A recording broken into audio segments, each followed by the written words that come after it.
Hello, everyone. Welcome to the Mio on MMA podcast, and I'm recapping UFC Vegas, or Apex 110, headlined by David Onama and Steve Garcia.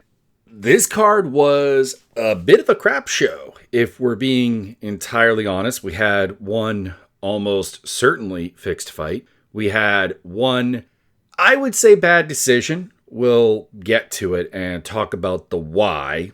Also, why I probably prefer the result as is. But on top of that, there was another eye poke incident. Fantastic. It's almost like the UFC has no actual way of dealing with this. And we had our standard, not necessarily crap show, but like just not very good fights. Jeremiah Wells, Themba Grimbo, Charles Radke versus Daniel Frunza. The latter of those I'm actually disappointed in because I thought Frunza versus Radke would be at least fun. And aside from that, Kwamba versus Chan Ho Lee was pretty meh. Cedricus Dumas and Dante Johnson is, I'm just going to say it, I actually think that that's probably also a thrown fight. I don't know about a fixed fight because I don't think I saw any speculation on odds movements, but it was not good. And as stated, Norman Dumont, Ketlin Vieira was not very good. Elise Ardelaine versus Montserrat Caneo Ruiz was just not UFC caliber. And as far as good fights are concerned, I did enjoy Nascimento Durden. There were parts of Delaja versus Waldo Cortes-Acosta I enjoyed. Garcia Onama was reasonably entertaining for what it was, but as a main event was a bit weak. And then, was there anything else I really enjoyed on this card? You know what? Alencar Carnelossi was frustrating, but it was still fun. So, how did the picks do? I picked Steve Garcia. He won. I picked Charles Radke. He won, although I will say in a fashion I did not pick. Alan Nascimento was a pick. He won. Billy Alicana was a pick. He won. Timothy Kwamba was a pick. He won. Norma Dumont was a pick. She didn't really win, but she won. Elise Ardelaine was a pick. She won. Sokyo Ko. I am never going to get his first name right. I am terrible with the Korean first names. Was a pick, and he won. So 8 wins, 5 losses. Antidelaja, Themba Grimbo, Isaac Dolgarian. Does that count as a loss? Probably. Who else lost that I picked? Annalise Ariane Carnelossi I picked, and she lost. And Cedricus Dumas was a pick, and he lost. Mind you, it should be mentioned, I picked the 2 guys that I'm 90% sure actually threw their fights, so there you go. But 8-5, not too bad. Let's talk about the main event. I don't have much to say. Garcia came out, he pressured Onama, he knocked him out. That was the fight. It was 3 minutes and 34 seconds where Onama landed all of 2 strikes. And how many did they even say he attempted? 16, okay. Honestly, more than I thought. But yeah, outlanded 43-2, knocked out. And it was pretty much on brand because Onama is a fighter that comes out and starts slow.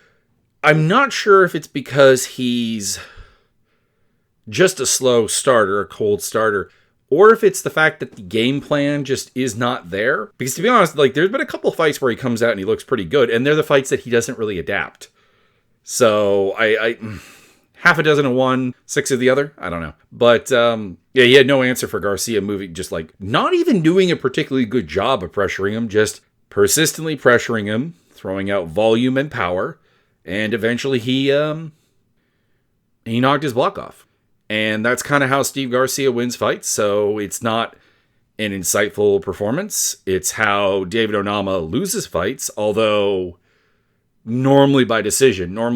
His losses have historically been, or Nate Landwehr submitted him, I guess. I guess he's got 1 submission, 1 decision, 1 TKO. So he's got 1 of each now. But yeah, it's just defensively he's pretty unrefined still, which is a problem. And he starts poorly, and he seems to really have to figure out a way to find the fight. And I thought he would survive the early going with Garcia, so I was wrong on that.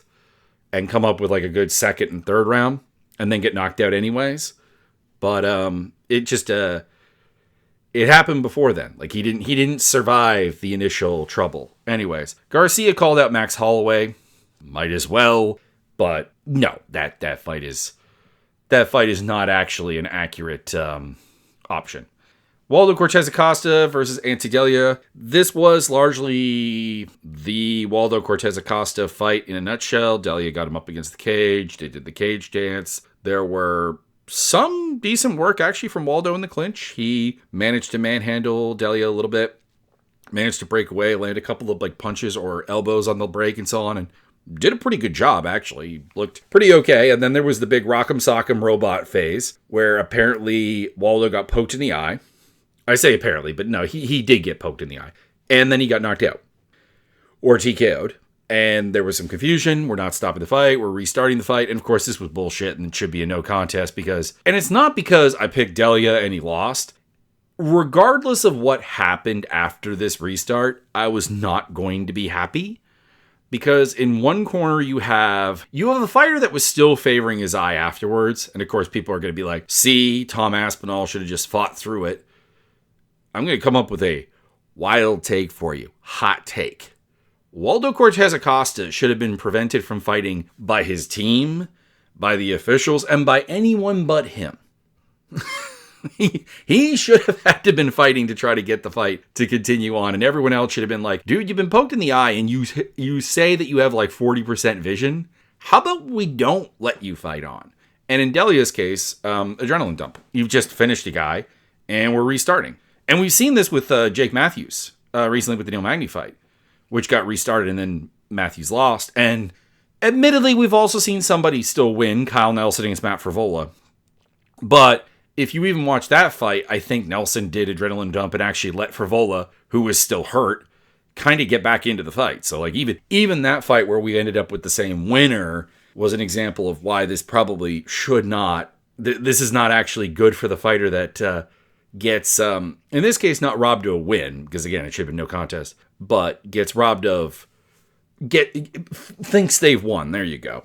And also, Waldo got like a 10-minute break. So, yeah, this should have been no contest, but you know what? We discovered how to make Waldo entertaining.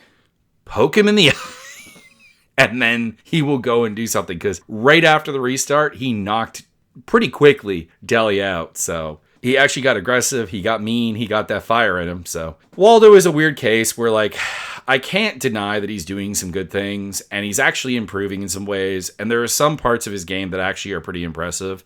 It's just that he is, generally speaking, a very dull fighter. Speaking of dull fighters, Jeremiah Wells Themba Gorimbo was not good. I am a fan of grappling fights. I grapple as a hobby. As a dabble in some competitive sport, and I enjoy an MMA fight with a lot of scrambling and positional exchanges and submission attempts. One of my favorite fights of all time, one of my like low-key favorite fights of all time, Frankie Edgar Tyson Griffin. If you never watched that fight, go back and have it. It's kind of the fight that put Frankie Edgar on the map. But this was dull.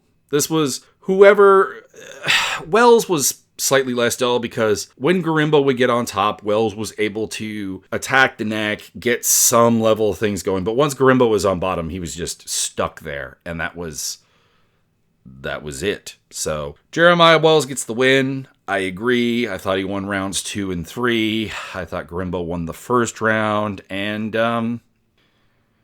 yeah, it's kind of just follow the control time, essentially, because, yeah, it's whoever had more control time got the win and leveraged it. I'd say the most impressive round, I guess, was Gorimbo's first round, because Wells did basically nothing off of bottom for like 4 minutes, so there's that. It's not even a fight that like has a lot of good implications moving forward, because Wells is almost 40 years old.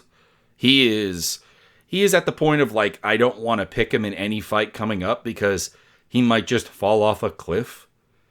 And on the other side of the equation, Gorimbo's just not very good. And then we get to Isaac Dalgarian versus Yadir Daval, which was almost certainly a fixed fight, or a thrown fight, whichever you want to, throw it out there. I am assuming Dalgarian came in injured. Judging by his takedown, I'm going to say back. It looked bad. He got overpowered, he got his back taken, and he got submitted. And you might be like, well, what does that make it a fixed fight? Well, there was a betting line, massive switch, and they are even giving out credits and refunds depending on where you put your bet in on the fight, because it was clearly the thing. And also Dogarian has a habit of, let's say, saying things that he shouldn't in podcasts in regards to sport betting. And he has connections to the James Krause camp. So this is almost certainly the last we've seen of him. This is not as bad as, say, the Derek Minner throne fight, because the Derek Minner throne fight was Derek Minner going out there and fighting not like Derek Minner. For those who do not remember, Derek Minner against, I don't remember whom. I want to say it was Mahashate or Nuremberg. It was, I'm going to look it up now. Should have looked it up beforehand. It's the last fight he had in the UFC. It's pretty easy to remember. It was Shiloh Nuremberg, and he got finished in a minute 10. He goes out and he throws like a power kick against Nuremberg. And Minner, for those of you who do not remember Derek Minner, he's a scramble wrestler submission type who tended to gas out. He was not a kicker. And apparently he had like a blown out ACL or something, some kind of knee injury. And it's very clear that he like just hurt himself more throwing the kick and then melted and got beat up. I guess in a way I appreciate that one, because at least you hurt yourself even more to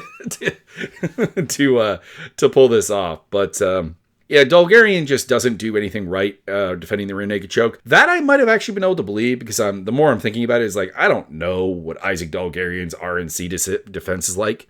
His entire career has been about enforcing his own top game on people, so he may just be also terrible at defending RNCs. But yeah, the line shift, the fact that he fought terribly, and the fact that his wrestling looked compromised, and the fact that as soon as he went for a takedown, I'm like, that man's back is not working right.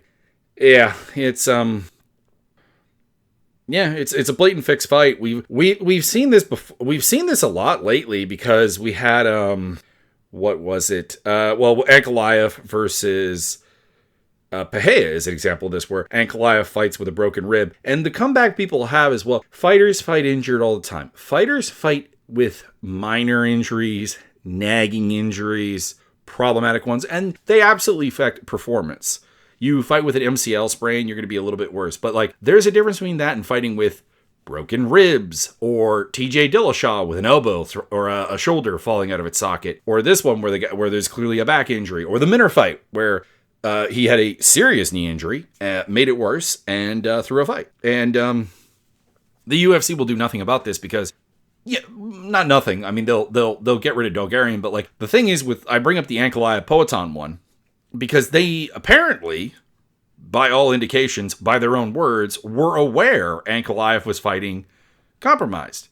They are doing nothing about the medical screenings to catch these things. I remember after TJ Dillashaw got busted, Dana White was like, well, he passed a physical. It's like, you're telling me a fighter whose shoulder was falling out of its socket and who has a history of, I believe he had been up to 4 shoulder surgeries at that point, did not have his shoulders closely examined in the pre-fight medical, and your excuse is, well, he didn't say anything leading up to the fight. No crap. They don't get paid unless they fight. Everything about the UFC's setup and how they've kind of groomed and massaged the athletic commissions into being their willing accomplices, essentially, has led to fighters being able to do this fight fixing stuff really easily. Like, just go out there injured. You don't even, like, honestly, the effort is not even required. All things considered, Dogarian, all Dogarian had to do to hide this basically would be to, 2 things. One, there would have had to been no massive movement on the lines. Little movement's fine, but like, it can't be that massive. And 2, just don't say anything. Because like I said, it's not like Dogarian not being able to defend a rear naked choke would be on its own alarming. It's not something we've seen him do. He could have pulled this off, but Yeah, we'll talk about the other fight fix in a bit. So, yeah, he's gone, and unfortunately, it's unfortunate. I feel bad for Del Valle because, as far as I know, he came out here to seriously compete and should have gotten the biggest win of his career. But instead, this is just a... next up, Charles Radke, Daniel Frunza. This was also a bad fight. We got a D1 wrestler, Charles Radke here. And no one wants to see that. And no one wants to see Frunza grapple. So it was bad. I don't fault Charles Radke, I want to say. Like, I am all about like guys who go out there and just win the fight. The only thing I have, and this is my hope, is I understand at the end of the fight, Radke's trying to say all these nice things about Frunza. Like he's a dangerous fighter and all that stuff. I am hoping, for Radke's sake, and I can't believe I'm saying that he does not believe that. That was marketing, essentially, PR work to make this win seem more important. Because, straight up, Daniel Frunza does not belong in the UFC. And the fact that this went to the third round is not a good reflection on Radke. Like, if I was Charles Radke, and I was like Charles Radke's coach and trying to, like, do some things, I'd honestly be treating this fight as a loss. I'd be like, okay, we went out there against complete bum and we went to the third round. We have work to do. we need to make some things happen. Side note, there is no way Charles Radke is 5'9". He went out there with a 6'1" fighter in Frunza, who I do believe to be about 6'1", 6'1", and he looked about parity of height. So I've always thought that the 5'9" height description on Radke could not be correct in a nutshell. Alan Nascimento, Cody Durden. This was actually one of the better fights of the night. Durden comes out there, he puts the pressure on, he puts the boxing on, and he wins the round. He wins the first round, and I'm like, all right, this is looking pretty good. I'm nervous because you're getting dinged up on counters by Alan Nascimento, which is not good. But you're punishing his kicks, you're letting the boxing go, and you're doing a good job. And you're actually even staying away from the wrestling. Round 2, he gets hurt and then gets subbed. So... My fault for having any faith in Cody Durden.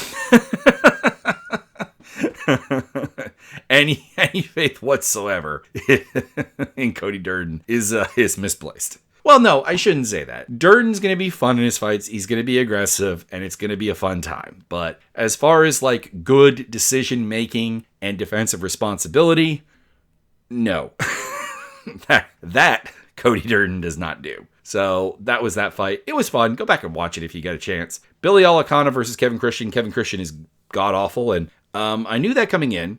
The only question I had is, okay, Kevin Christian is 6'7", and he does fight long, and a lot of people panic grapple him.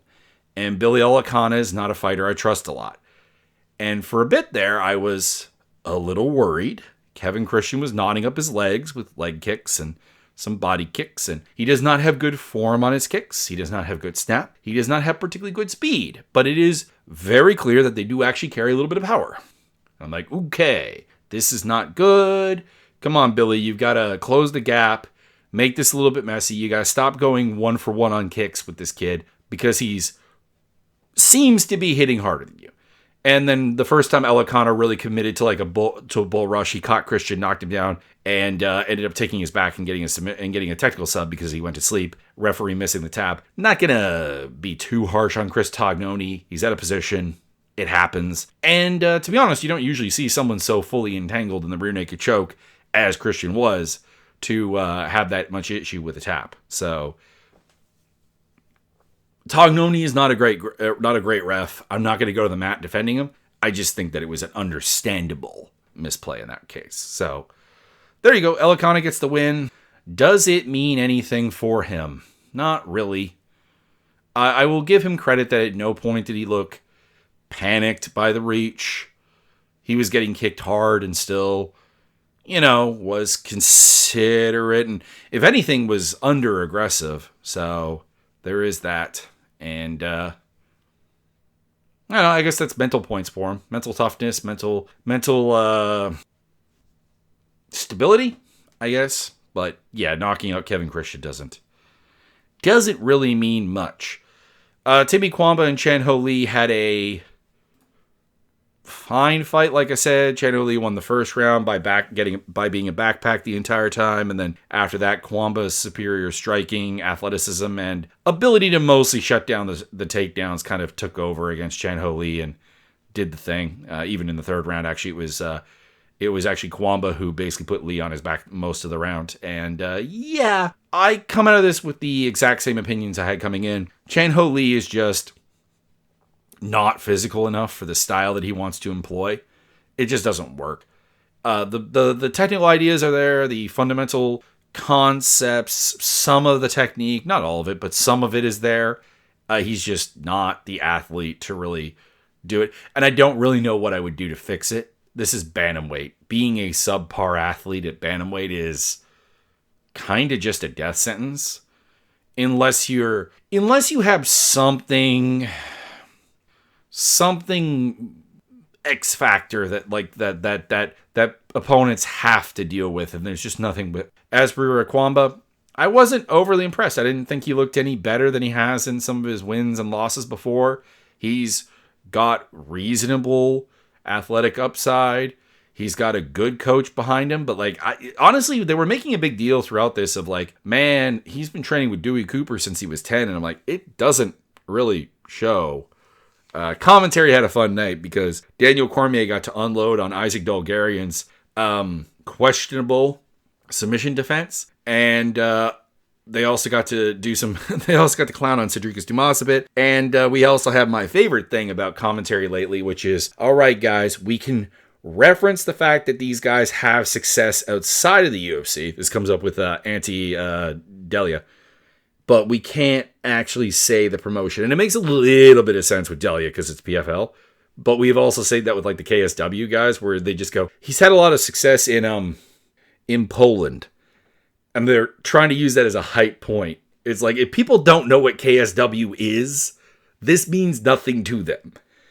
And if they do know what KSW is, they're either watching it and watching the UFC, or they're I've never understood the UFC's desire. Well, no, I guess I have, but the UFC's desire to sabotage potential viewers for other promotions that they're not competing with. And the answer is they don't want anyone to gain a foothold, but it's KSW's not trying to. You can just say KSW, and PFL will not because, well, they're run incredibly incompetently. I guess if that changes, there could be hope. Cedricus Dumas threw the fight against Dante Johnson. I can't prove this one, but yeah, essentially what it comes down to is Dumas appears to be out-grappling Johnson for a good deal of the fight, although getting reversed periodically. He's doing aggressive stuff off his back, even through a little turtle and a half shell kick off his back. It was very weird. And then what the pièce de résistance is, Johnson's got him in a headlock. I think they went with a guillotine, but honestly, I just want to say front headlock choke because I feel like it's an insult to a guillotine to call it that. And he's just waiting to tap, waiting, taps. And we know Dumas is also one of those guys who, partially because the UFC pays like nothing, and also because he has several open illegal matters. He had $13 in his bank account, and I don't remember if the 13 was correct because there's a couple of other, Charles Johnson had the same thing and so on. I remember Dumas though was one of the guys who said he had some ridiculously low amount of money in his bank account. By the way, the UFC needs to start telling fighters not to talk about their finances, I guess, because it does not help with the fighter pay discussion at all. I remember, and they do it to themselves. Again, that big Australian guy who beat up Elshon. He took out a $100,000 loan for the camp, and they were talking about that on air, and I'm like, what are you doing? This is an incredibly bad idea. But anyways, does this mean much for Johnson? Not really. Dumas is not good. I guess the one thing it does mean is that there's more to Johnson than I gave him credit for. There is some grappling chops. There is some wrestling chops. And I honestly do like his attitude. He talks like a guy who is looking to improve, realizes that he is not the finished product, that he needs to get better. So, if he could ever get down to welterweight, like, I'd be interested. He hits hard. He's fast. He's explosive. His problem in middleweight, he's just 5'8", which is going to be a problem. But, like, he's clearly very strong. He clearly has physical gifts, and I like the fact that he's kind of unimpressed with his performances, which is good. That should actually suggest that he's going to learn and get better. Now, dark side of the conversation, he's not at a gym that I think is really going to facilitate that, but that can be fixed. Ketlen Vieira versus Norma Dumont. I thought Ketlen Vieira won this fight, basically winning rounds 1 and round 2. And the weird thing is, well, no, I get it, because there was that submission in round 1. But it's kind of weird because in round 1, Vieira got outlanded pretty badly, 17-7 on the feet, significant strikes, 25-7 on the ground. Yes, she had a big submission attempt there, but she had more strikes landed, more significant strikes landed, and more top control time in round 2, which is weird that really was even a question. Now, do I care that she lost? Not really, because I was pretty unimpressed with her performance, and I was pretty unimpressed that she was trying to sit on a 2-round lead. I also am not interested in seeing her fight for a title again, or fight for a title as long as Harrison has it, because we saw her fight Harrison. It's not a fight I'm interested in seeing again, and without significant changes on Ketlen's part, and the changes are not coming. This woman is locked in a cage, and obviously I picked Dumont would be the other thing. So Dumont is the more, I don't know if interesting is the right word, but the higher upside in a title conversation than Ketlen. But she is not good. Whoever came up with the idea of this matchup needs to be shot. It was, and I said this, you can go back and listen to the preview, the predictions. This was a battle of two neutralizers, and it was absolutely that. There was very little action here. Very, very little action. Even the third round where Vieira's just like disengaging, Dumont manages to land a grand total of 42 strikes. Against an opponent that is like not doing anything in 28 significant ones. Anyways, so am I overly bothered by the fact that Dumont won? No, but she did not win this fight. And if that's her takedown defense, oh Lord. Because I guess that was the one thing I didn't see coming, is I didn't think Vieira would get that easy of a takedown on Dumont multiple times. And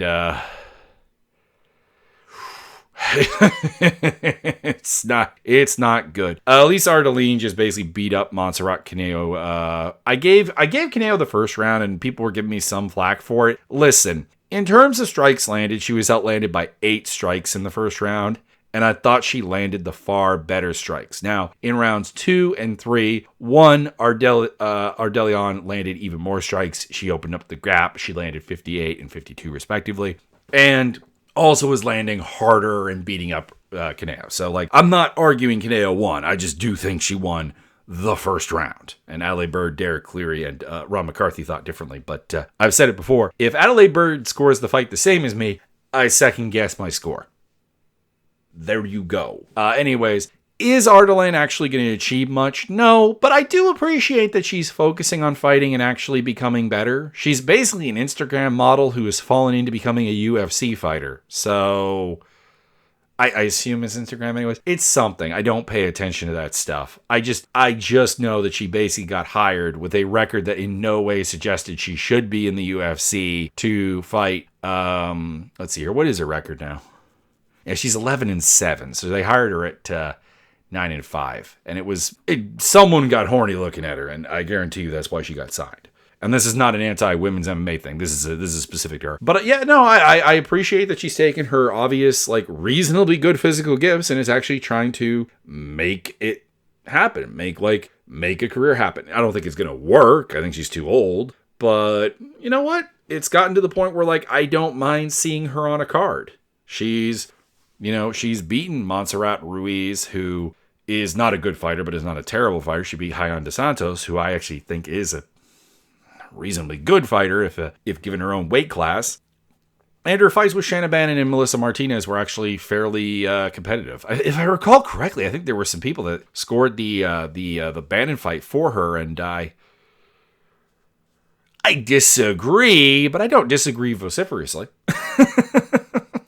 So there you go. And yeah, that sadly was one of the highlights of the night. And other than that, we had Ko versus Rowe, where Ko just basically took down Rowe 4 times, kept him down, out-grappled him, neutralized him. And Phil Rowe, you are headed for the cut zone, I would think, because while your wins have been reasonably kind of cool knockouts and stuff, they're all finishes, it has to be said that you are 4-4 in the UFC, and your wins are over Jason Witt, who ain't here no more, Orion Cosey, who ain't here no more, Angelosa, who is probably not here anymore, and old man Nico Price, who I think retired.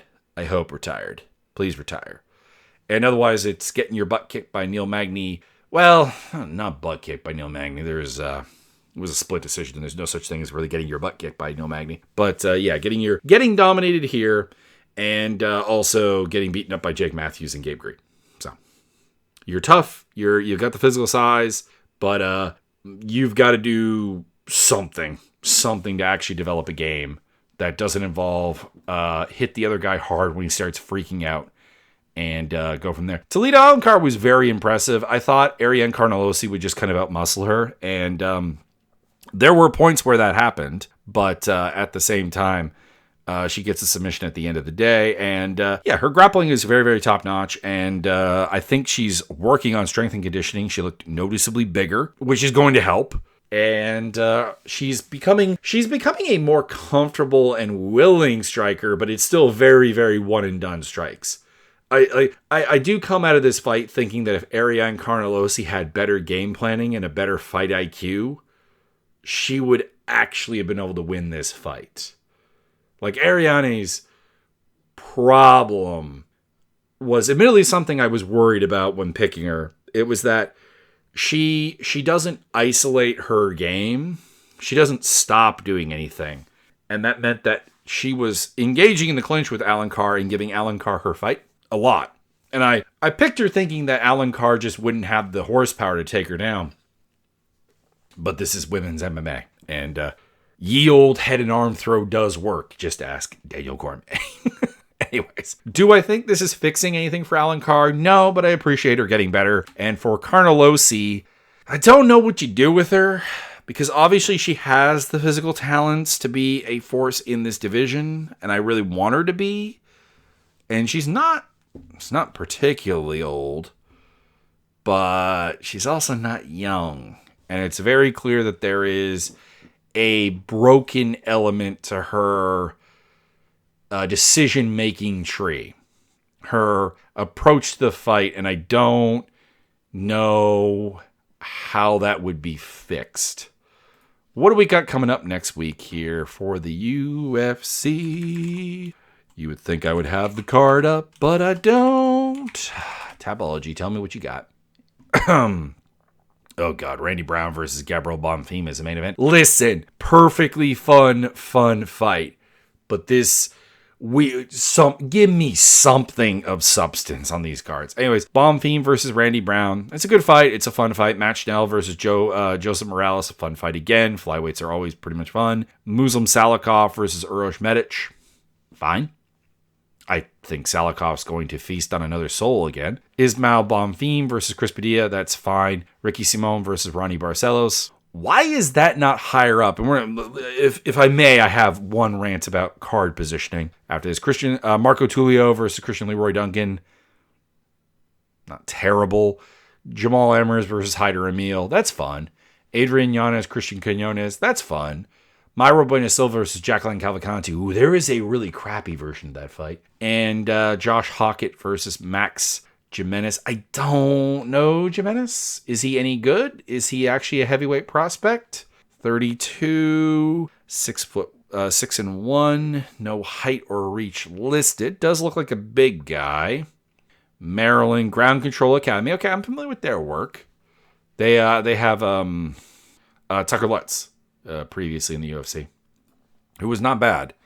Have you beaten anyone good?